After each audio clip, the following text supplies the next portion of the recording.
Assalamualaikum warahmatullahi wabarakatuh. അഷ്റഫുൽ ഹൽഖി വഫാത്തിന്റെ നേരത്ത് അനലും സമാവാത്തും പൊട്ടിക്കരഞ്ഞല്ലോ.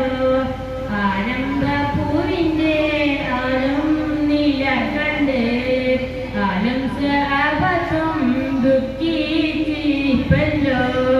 അഷ്റഫുൽ ഹൽഖി